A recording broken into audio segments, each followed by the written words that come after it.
Look, we've been running clips earlier in the program of your interview with John Stossel, where you're saying how easy it was to get a couple of checks a month to pay for your food and all the rest of it. Now, here's my question, though. When you were on welfare, when you were cheating on doing it, did you feel that you were cheating, or did you feel, hey, look, it's out there, I'm entitled to it, give it to me? How did you feel when you were doing it? I didn't have any feelings. I was also on drugs. It didn't matter because I bought the lie that poor people were poor because rich people were rich. And so I didn't have any problem with going on welfare to pay for my life. But now, remember, you didn't have to use your check to pay for food because you also get food stamps. Okay, so when you were on welfare, you got, did you get cash welfare? You certainly got food stamps, your rent was paid for, medical treatment was paid for. Was everything paid for by the government? Yes, everything was paid for by the government. But keep in mind that Uncle Sam is cruel to the poor. These programs don't work for them. We have over 4,000 housing projects in this country. It's not working for the people. You just get addicted to it like any other drug, and you start depending on that life, and it just spirals you into a little dark hole.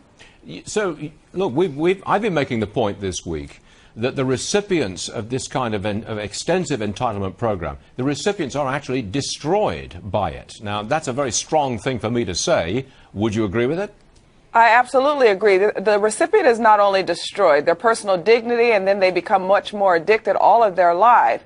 But the whole communities are destroyed. Let's look what happened, for instance, in the black community, the impact of this entitlement mentality and welfare, government dependency. After the war on poverty in the 60s, we began to see an unraveling of the entire black community because the family collapsed.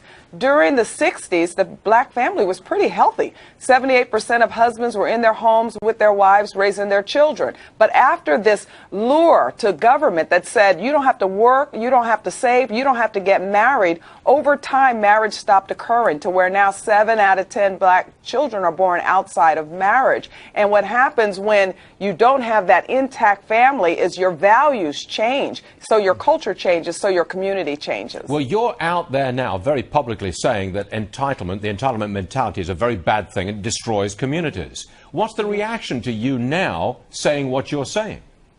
Well, it depends on who I'm saying it to. Some give me death threats and others say, tell us more. How did you get out? And that's one of the reasons I wrote my book, Uncle Sam's Plantation, because I want people to understand that they don't have to live at the hand of the government. You know, I'm spending my life, as you said, I'm running an organization here in Washington, D.C., spending my life now as, I suppose, to pay back society to get everybody off of welfare. I just feel that there are some contributions that everybody can make without Uncle Sam telling them, don't worry about your life, just live off our hand from womb to tomb. I just wonder, though, real briefly, get a lot of hostility?